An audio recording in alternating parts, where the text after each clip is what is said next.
UP polytechnic के branch dairy engineering में कौन कौन से सिलेबस है मैं आपको बताऊंगा। इसमें फर्स्ट ईयर के फर्स्ट सेमेस्टर में आपको 6 सब्जेक्ट पढ़ने पड़ेंगे।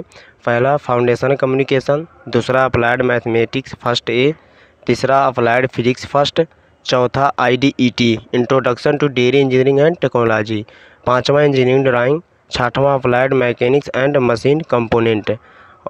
और आपको हम ये बताएंगे कि मतलब जो इनमें पाँचों छः सब्जेक्ट हैं इनकी पूरी डिटेल हम आपको आगे बता रहे हैं। तो हम बताए थे आपको कि फाउंडेशन कम्युनिकेशन में सेक्शन ए है। इसमें है सेक्शन ए में आपको पार्ट ऑफ स्पीच मिलेगा, वोकैबुलरी मिलेगा और उसके बाद ग्रामर है। ये 3 चीज़ हैं ए सेक्शन ए में। और अगर आप स्क्रीनशॉट लेना चाहते हैं तो आप स्क्रीनशॉट ले सकते हैं। और हम आपको ये बताएंगे कि जो इसमें है सेक्शन 2 होते हैं, एक सेक्शन ए होता है, एक सेक्शन बी होता है। सेक्शन ए में आपको 3 बताया को क्या, और उसके बाद सेक्शन बी में हिंदी होती है। इसमें संज्ञा होते हैं, सर्वनाम होते हैं, वाक होते हैं, ये सब आपको समानार्थी शब्द होते हैं, सब आपको दिख ही रहा है। इसमें टोटली दिया गया है। और इसमें हो गया अप्लाइड मैथमेटिक्स फर्स्ट ए, तो इसमें होता है algebra first, algebra second, trigonometry, differential calculation, differential. और अलजेब्रा फर्स्ट में आपको क्या क्या पढ़ना है ये सब इसमें दिया गया है। और ट्रिग्नोमेट्री में क्या क्या पढ़ना है ये सब आपको दिया गया। यानी जो आपको डिटेल है वो सब आपको डिटेल दिया गया। आपको अगर आपको स्क्रीनशॉट लेना चाहते हैं तो स्क्रीनशॉट ले सकते हैं। सब डिटेल आपको हम इसमें दे दिए हैं। आप इस वीडियो को रोक के भी पढ़ सकते हैं, इसमें पूरा आपको कंफर्म दिखेगा। और तीसरा है applied physics first. Applied physics first में यूनिट है dimension, error, circular motion, motion of plane, foundation, fraction आदि ETC आदि हैं। और जो आपको आपके चैप्टर हैं वो अलग अलग दिए गए हैं और इनमें जो आपको दिया गया बस वही पढ़ना है। जैसे हमने चैप्टर में यहाँ दिया गया है कि मतलब फ्लूइड मैकेनिक्स मार्क ये सब दिया गया, तो आप उसमें पढ़ सकते हैं, उसमें कोई दिक्कत नहीं है, बस उतना ही पढ़ना है, अलग से नहीं कुछ पढ़ना है। और चौथा आपका सब्जेक्ट है introduction to dairy engineering and technology. इसमें आपको है introduction to dairy engineering and technology और यही पढ़ना है आपको, इंट्रोडक्शन टू डेयरी इंट्रोडक्शन।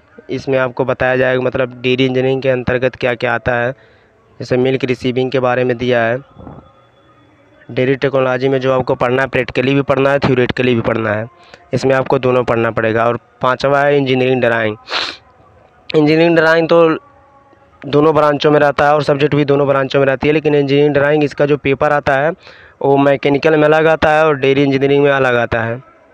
तो आपको डेयरी वाले हैं तो बुक वो एक ही रहेगा, लेकिन उसका जो क्वेश्चन का मॉडल होता है वो थोड़ा अलग रहता है। इसलिए जो आपको टॉपिक में दिया रहता है, यानी आपको जो सिलेबस में दिया है वही आपको पढ़ना है, अलग से नहीं पढ़ना। इसमें जो है कि लीटर वाली आती है, उसके बाद स्केल की आती है, विकर्ण मापनी में से आती है, यही सब इसमें पूछता है। और कुछ ऑर्थोग्राफिक आता है, प्रोजेक्शन आता है, फ्री हैंड स्केचिंग आता है, डेवलपमेंट ऑफ सरफेस ये थोड़ा कम पूछता है। अगर आपको प्रैक्टिस करना है तो आप प्रैक्टिस कर सकते हैं। और छठवां होता है applied mechanics and machine component. इसमें आपको अप्लाइड मैकेनिक्स की अलग रहेंगी सिलेबस और मैकेनिक्स की अलग रहेंगी और मशीन कंपोनेंट की अलग रहेंगी। तो आपको जो सिलेबस दिख रहा है अप्लाइड मैकेनिक्स को दिया introduction, system of force, moment and couple, general condition of equilibrium. और उसके बाद आपको दिया है कि thermal engineering, source of energy. Machine component में दिया है पिन से कटर, नक्कल जॉइंट की, यही सब आपको पढ़ना है। तो इसमें जो होता है कि मतलब प्रैक्टिकली भी कराई जाती है मशीन कंपोनेंट की।